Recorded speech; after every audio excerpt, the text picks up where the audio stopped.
Dear students, today is our lecture third of organic chemistry. Lecture second जिसके link मैं description में दूंगा।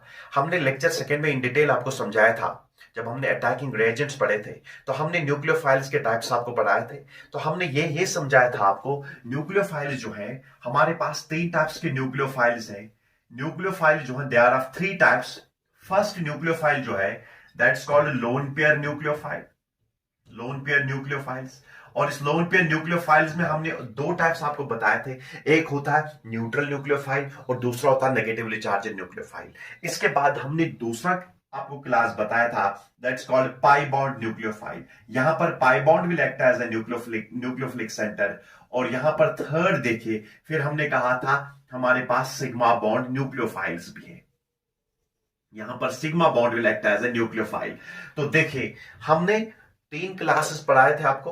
One loan pair nucleophile, इसके बाद हमने पाई बॉन्ड न्यूक्लियोफाइल डिस्कस किया था और सिग्मा बॉन्ड न्यूक्लियोफाइल डिस्कस किया था। हमने ये भी डिस्कस किया था, हमने कहा कि न्यूक्लियोफाइल में लोन पेयर का होना जरूरी है, एक इलेक्ट्रॉन पेयर का होना जरूरी है, लेकिन वो इलेक्ट्रॉन पेयर किस ऑर्बिटल का होना चाहिए? That is highest occupied molecular orbital. यही लोन पेयर हमारे इलेक्ट्रोफाइल या इलेक्ट्रॉन डेफिशिएंट सेंटर में एम्प्टी ऑर्बिटल का होना जरूरी है। और ये एम्प्टी ऑर्बिटल कौन होना चाहिए? ये होना चाहिए that is lowest unoccupied molecular orbital. हमने कहा होमो जो होता है न्यूक्लियोफाइल का होमो, ये इलेक्ट्रॉन पेयर देता है towards LUMO, lowest unoccupied molecular orbital. और हमने इन दो ऑर्बिटल्स का नाम दिया था फ्रंटियर मॉलिक्यूलर ऑर्बिटल्स।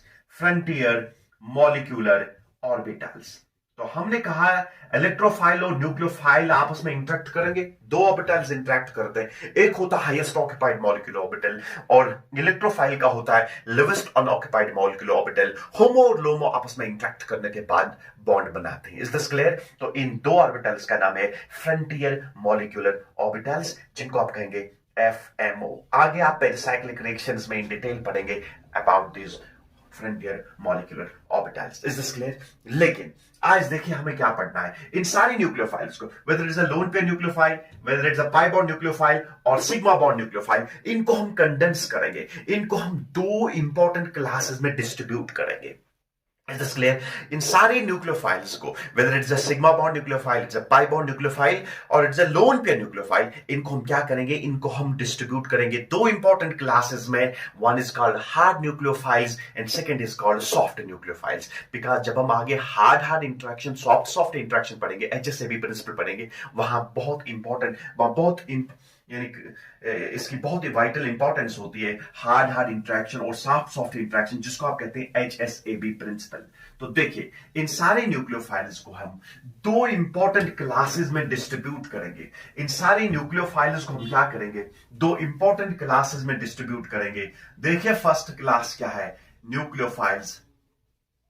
दो इंपॉर्टेंट क्लासेस में हम इनको डिस्ट्रीब्यूट करेंगे। One is called hard nucleophiles and second जो है they are called soft nucleophiles. तो देखिए हार्ड न्यूक्लियोफाइल्स क्या चीज है, सॉफ्ट न्यूक्लियोफाइल्स चीज क्या चीज है, हार्ड के न्यूक्लियोफाइल्स में कौन सी फीचर्स है और सॉफ्ट न्यूक्लियोफाइल्स में कितने फीचर्स हैं। इन फीचर्स से आप पहचानेंगे whether your nucleophile is a hard और सॉफ्ट। बिकॉज आगे जब न्यूक्लियोफाइल इलेक्ट्रोफाइल को ढूंढता है, हार्ड न्यूक्लियोफाइल हमेशा हार्ड इलेक्ट्रोफाइल को ढूंढता है और सॉफ्ट न्यूक्लियोफाइल हमेशा सॉफ्ट इलेक्ट्रोफाइल को ढूंढता है। इसको कहते हैं hard interaction, hard soft acid base interaction. आगे समझाएंगे HSAB प्रिंसिपल। तो देखिए हार्ड न्यूक्लियोफाइल जो है इसके तीन वाइटल फीचर्स हैं। हार्ड न्यूक्लियोफाइल्स तीन इंपॉर्टेंट या वाइटल फीचर्स हैं किसी भी न्यूक्लियोफाइल में। अगर ये तीन इंपॉर्टेंट फीचर्स हैं, आप कहेंगे सर ये न्यूक्लियोफाइल जो है ये हार्ड न्यूक्लियोफाइल है। फर्स्ट देखिए क्या फर्स्ट इंपॉर्टेंट फीचर जो है, here lone pair oblique negative charge. अगर न्यूट्रल होगा तब यहां पर लोन पेयर होगा, और अगर चार्ज न्यूक्लियोफाइल होगा तब नेगेटिव चार्ज होगा। Negative charge is also equal to 2 electrons. Is this clear? तो देखिए यहां पर लोन पेयर या नेगेटिव चार्ज जो है इज लोकलाइज्ड। बहुत इंपॉर्टेंट चीज है, लोकलाइज्ड। फर्स्ट इंपॉर्टेंट फीचर देखिए हार्ड न्यूक्लियोफाइल्स का क्या है। यहां पर जो लोन पेयर होगा या नेगेटिव चार्ज जो है ये लोकलाइज्ड होता है। लोकलाइज्ड मींस ये कॉन्सेंट्रेट करता है सिर्फ एक एटम पे, ये डीलोकलाइज्ड नहीं है। देखिए ऐसे समझाएंगे। देखिए फॉर एग्जांपल अगर आपके पास ये कार्बेनाइन है जिसको कहते हैं मिथाइल कार्बेनाइन, तो देखिए यहां पर नेगेटिव चार्ज जो है ये होली एंड सोली कॉन्सेंट्रेट करता है हमारे कार्बन पे। लेकिन अगर ये न्यूक्लियोफाइल आप देखेंगे CH2 double bond CH single bond CH2 negative allyl कार्बेनाइन जिसको आप कहते हैं, यहां देखिए ये कंजुगेटेड सिस्टम है। कंजुगेटेड सिस्टम के लिए कुछ कंडीशंस है, आगे जाके हम पढ़ाएंगे आपको। कंजुगेटेड सिस्टम किसको कहेंगे? अगर पाई सिग्मा नेगेटिव चार्ज होगा तो कंजुगेशन विल टेक प्लेस, अगर पाई सिग्मा पॉजिटिव चार्ज होगा तो कंजुगेशन विल टेक प्लेस, अगर पाई सिग्मा ऑड इलेक्ट्रॉन होगा तो कंजुगेशन विल टेक प्लेस, अगर पाई सिग्मा लोन पेयर होगा तो कंजुगेशन विल टेक प्लेस। तो यहां देखिए पाई सिग्मा नेगेटिव चार्ज है तो कंजुगेशन विल टेक प्लेस। ये नेगेटिव चार्ज या लोन पेयर जिसको आप कहेंगे ये यहां पर आता है और ये पाई बॉन्ड ब्रेक होता है, resulting in the formation of this equivalent resonating structure that's called CH double bond CH2। लेकिन यहां पर देखिए नेगेटिव चार्ज आ रहा है, तो मींस आपका ये नेगेटिव चार्ज जो है ये सिर्फ एक एटम पे कंसंट्रेट नहीं करता बल्कि ये डीलोकलाइज्ड नेगेटिव चार्ज है। कभी इस कार्बन पे होता है और कभी इस कार्बन पे होता है। मींस यहां पर देखिए प्रोबेबिलिटी है 50% प्रोबेबिलिटी है इस कार्बन पे नेगेटिव चार्ज होने की और 50% प्रोबेबिलिटी है इस कार्बन पे नेगेटिव चार्ज होने की। तो मींस ये नेगेटिव चार्ज क्या करता है? ये डीलोकलाइज करता है। याद रखिए हमारे पास न्यूट्रल जो होता है, यूजुअली जो हमारे पास न्यूट्रल स्पीशीज जो होता है, न्यूट्रल स्पीशीज जो होती है ये comparatively, it is comparatively more stable. याद रखिए it's comparatively more stable then positive और नेगेटिव स्पीशीज।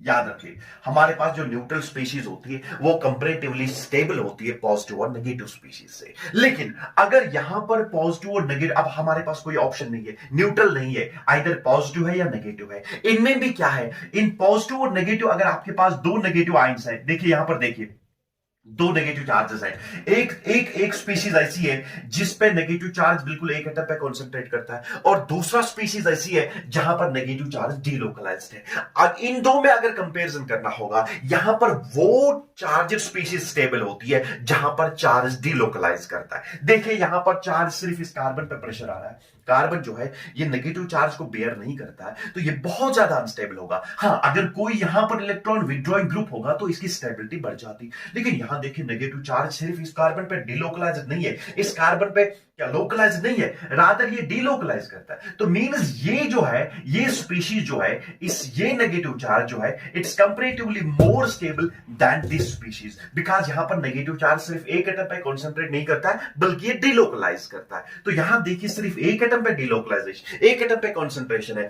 तो ये ये सिस्टम अनस्टेबल होगा। तो मींस अगर चार्जेड स्पीशीज में भी आपको कंपैरेटिव स्टेबिलिटी निकालनी होगी, चार्जेड स्पीशीज में देखना होगा अगर चार्ज डीलोकलाइज्ड है तो वो सिस्टम बहुत ज्यादा स्टेबल होता है और अगर चार्ज लोकलाइज्ड है वो सिस्टम उतना ही अनस्टेबल होता है। Is this clear? इसलिए तो फर्स्ट केस देखिए हार्ड न्यूक्लियोफाइल्स का फर्स्ट फीचर क्या है, यहां पर जो लोन पेयर होगा या नेगेटिव चार्ज होगा वो सिर्फ एक एटम पे कंसंट्रेट करता है। तो मींस ऐसे न्यूक्लियोफाइल्स क्या होंगे? बहुत ज्यादा अनस्टेबल न्यूक्लियोफाइल्स होंगे। तो देखिए फर्स्ट फीचर इनका क्या है, हियर नेगेटिव चार्ज और लोन पेयर इज लोकलाइज्ड। देखिए सेकंड फीचर क्या है, सेकंड फीचर जो है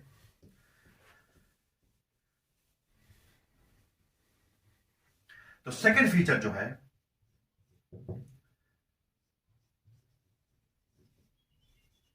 they are comparatively less polarisable.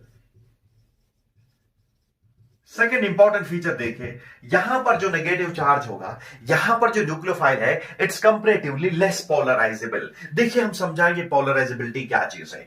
देखिए जो न्यूक्लियोफाइल होगा, न्यूक्लियोफाइल पे देखिए नेगेटिव चार्ज है या लोन पेयर है, जब इसको इलेक्ट्रोफाइल अप्रोच करता है, when electrophile approaches this nucleophile, ये क्या करता है, अभी ये बिल्कुल स्फेरिकल था, इसमें कोई डिस्टॉर्शन नहीं, कोई डिफॉर्मेशन नहीं, कोई चेंज इन शेप नहीं। लेकिन वंस इलेक्ट्रोफाइल जब अप्रोच करता है ये इस इलेक्ट्रॉन डेंसिटी को अट्रैक्ट करता है और इस न्यूक्लियोफाइल में ये अभी जो स्फेरिकल था, अब इस न्यूक्लियोफाइल की क्या है, इसकी चेंज होती है, ये डिफॉर्म होता है। It will tend to deform.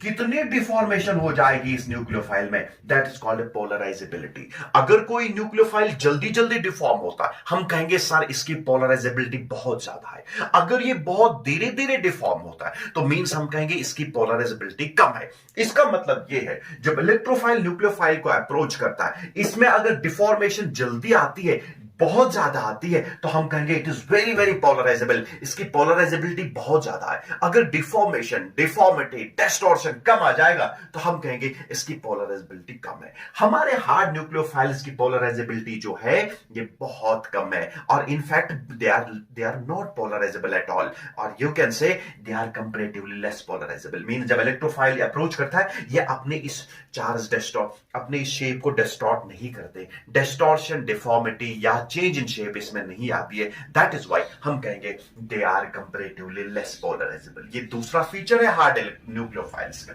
अब देखिए थर्ड फीचर क्या है। थर्ड फीचर देखिए इनका, अब कैसे पहचानेंगे? They are characterised by they are characterised by they are characterised by small electronegative atoms. They are characterized by small electronegative atoms. Like देखिए कौन है? Like फ्लोरीन है, क्लोरीन है, कार्बन है, ऑक्सीजन है, extra.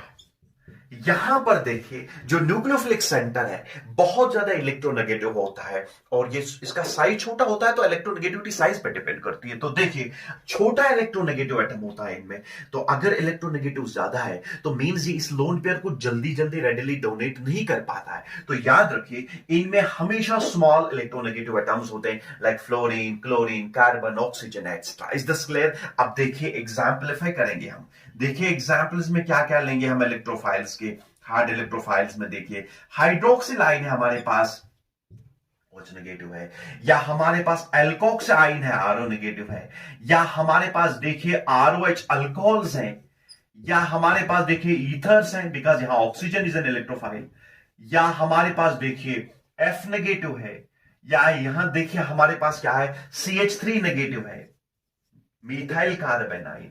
They are all hard electrophiles. Is this clear? So they are all hard electrophiles. तो means like OH negative, RO negative, alcohols, जैसे ethers हैं यहां पर देखिए ethers. So or you can say you have ammonia. It's a hard nucleophile. Is this clear? या हमारे पास क्या है, प्राइमरी अमाइंस हैं, या हमारे पास देखिए सेकेंडरी अमाइंस हैं। ये सारे के सारे जो है they are hard nucleophiles. Is this clear? अब देखिए सॉफ्ट न्यूक्लियोफाइल्स के फीचर्स क्या है। सॉफ्ट न्यूक्लियोफाइल्स का फर्स्ट फीचर, जैसे हार्ड न्यूक्लियोफाइल्स के 3 फीचर्स हमने पढ़े, देखिए सॉफ्ट न्यूक्लियोफाइल्स का फर्स्ट फीचर क्या है। Here lone pair oblique negative charge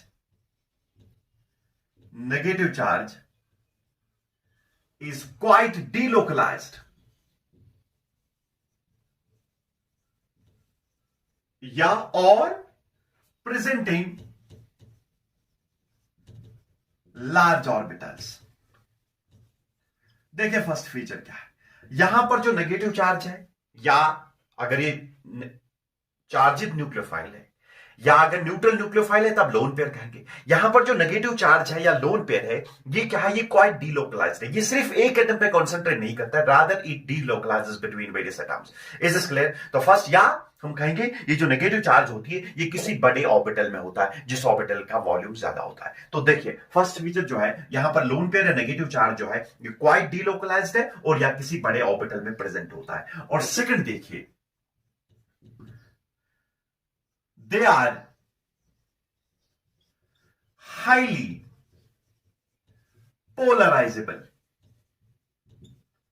ये बहुत ज्यादा पोलराइजेबल है। मींस जब इलेक्ट्रोफाइल अप्रोच करता है ऐसे न्यूक्लियोफाइल्स को, इनमें जल्दी जल्दी डिफॉर्मेशन आती है, इनमें जल्दी जल्दी डिस्टॉर्शन होता है, इनमें जल्दी जल्दी डिफॉर्मिटी आती है। तो अगर जल्दी डिफॉर्मेशन आती है तो हम कहेंगे इनकी पोलराइजेबिलिटी बहुत ज्यादा है। तो ऐसे न्यूक्लियोफाइल्स को जब इलेक्ट्रोफाइल अप्रोच करता है, इनमें चेंज इन शेप आता है, जिसको हम कहते हैं पोलराइजेबिलिटी। तो इस प्रॉपर्टी को हम कहते हैं पोलराइजेबिलिटी। तो means they are highly polarisable, means once electrophile approach they get polarised. Is this clear? और इसके बाद देखिए third, they are characterized by third important feature जो है, they are characterized by large atoms। अगर एटम्स बहुत बड़े हैं तो इनकी इलेक्ट्रोनेगेटिविटी कम होगी। लाइक हमारे पास देखिए, लाइक आयोडीन है, फास्फोरस है, सल्फर है, सेलेनियम है, एक्स्ट्रा। इनमें आयोडीन होता है, फास्फोरस होता है, सल्फर होता है, सेलेनियम होता है। तो एग्जाम्पलीफाई करेंगे, देखिए एग्जाम्पल्स, देखिए एग्जाम्पल्स में देखिए आई नेगेटिव, देखिए इट्स हाईली पोलराइजेबल, इसकी पोलराइजेबिलिटी बहुत ज्यादा होती है आयोडाइन नेगेटिव, आई नेगेटिव आयन की। तो देखिए जैसे आई नेगेटिव आयन, ये कौन सा न्यूक्लियोफाइल है? ये सॉफ्ट न्यूक्लियोफाइल है। या देखिए आर एस नेगेटिव, जिसको कहते हैं एल्काइल थायोलेट, देखिए आर एस नेगेटिव, थायो इथर से बनता है तो आर एस, या थायोल से बनता है तो आर एस नेगेटिव देखिए। या आर एस सी सेलिनेट, देखिए आर एस सी, तो ये भी क्या है? ये भी सॉफ्ट न्यूक्लियोफाइल है। या ट्राई अल्काइल फॉस्फीन, देखिए यहां पर phosphorus as a nucleophilic centre है, तो ये भी क्या करता है? As a soft nucleophile. Is this clear? या हमारे पास देखिए एल्कीन्स है, एल्कीन्स को भी हम सॉफ्ट न्यूक्लियोफाइल्स मान लेते हैं। एल्काइन्स देखिए, या aromatic compounds, they are all which compounds? They are all which nucleophiles? They are all soft nucleophiles. तो ये इनके तीन इंपॉर्टेंट फीचर्स थे। फर्स्ट, लोन पेयर डिलोकलाइज्ड है, दे आर हाईली पोलराइजेबल, और इनमें बहुत they are characterised by large atoms, वहां स्मॉलर इलेक्ट्रोनेगेटिव एटम्स थे, लाइक आयोडीन है, फास्फोरस, सल्फर, सेलेनियम है। So these are the examples of various soft nucleophiles. Is this clear? अब देखिए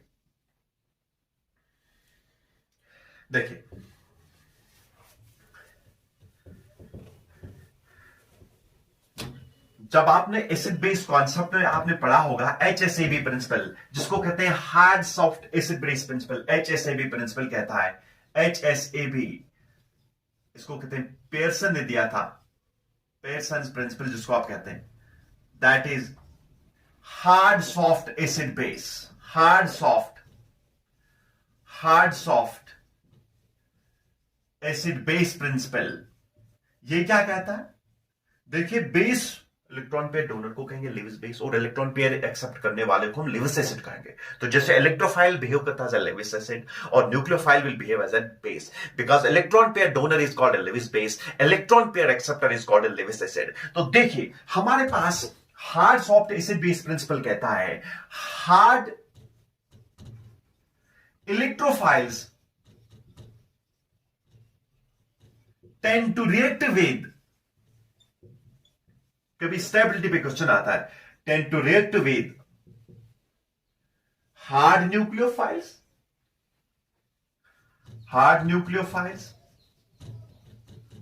और while as soft electrophiles tend to react with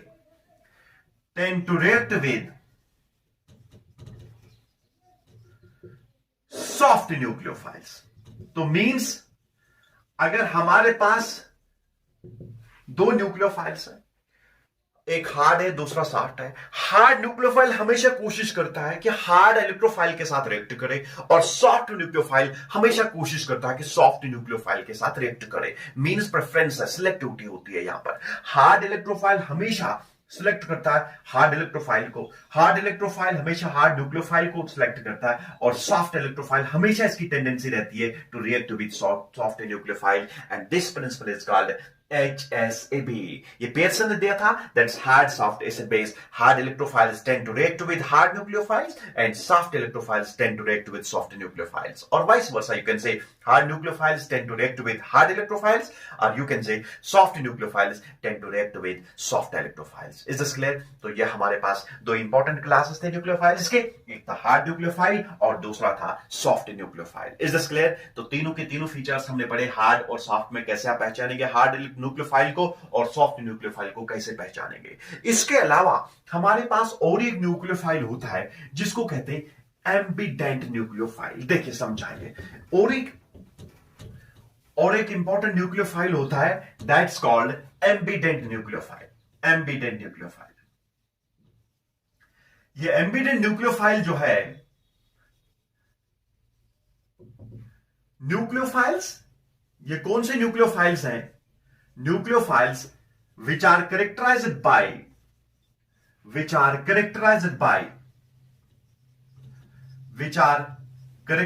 by more than one nucleophilic center.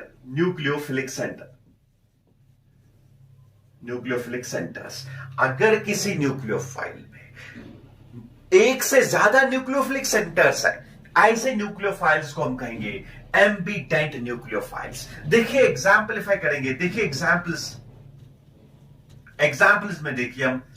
For example आपके पास cyanide आइन है Cn negative. तो देखिए यहां पर ऐसे समझाएंगे आपको. साइनाइड आइन जो है C ट्रिपल बॉन्ड N, तो यहां पर हमारे इस नाइट्रोजन पे लोन पेयर है और यहां पर negative charge will act as a lone pair. तो देखिए हमारे पास साइनाइड आइन जो, देखिए ये भी एम्बिडेंट न्यूक्लियोफाइल है.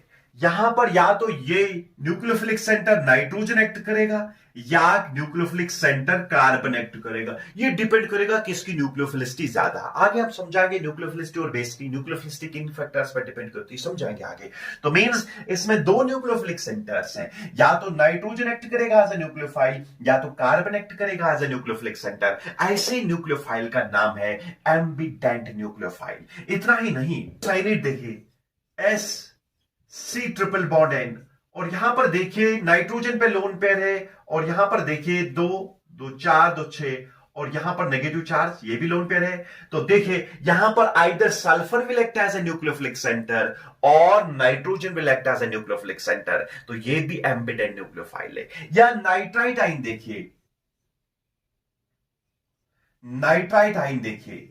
तो यहां पर देखिए चूंकि it is pi sigma negative charge, ये डीलोकलाइज करेगा तो it will be like this. तो इसका दूसरा रेजोनेटिंग स्ट्रक्चर देखिए, ये बनेगा ऐसे NO negative double bond O. तो यहां पर देखिए इस नाइट्रोजन पे लोन पेयर है, इस नाइट्रोजन पे लोन पेयर है. नाइट्रोजन भी एक्ट करेगा एज अ न्यूक्लियोफिलिक सेंटर, या इन दो ऑक्सीजन्स में प्रोबेबिलिटी है इसके भी, ये भी एक्ट कर सकता है न्यूक्लियोफिलिक सेंटर और ये भी एक्ट कर सकता है न्यूक्लियोफिलिक सेंटर. कभी नेगेटिव चार्ज जिस पे आता है, कभी नेगेटिव, ये देखिए ये डिलोकलाइज करता है negative charge. So this will act as a nucleophilic centre और this will act as a nucleophilic centre, और नाइट्रोजन भी एक्ट कर रहा है एज अ न्यूक्लियोफिलिक सेंटर. और जिन कंपाउंड्स में, जिन न्यूक्लियोफाइल्स में more than one nucleophilic centre होता है, ऐसे न्यूक्लियोफाइल्स का नाम है ambident nucleophiles. Means they are characterised by more than one nucleophilic centres. अब देखिए मैं समझाऊंगा एक एग्जांपल से. देखिए हम एक एग्जांपल से समझाएंगे आपको. देखिए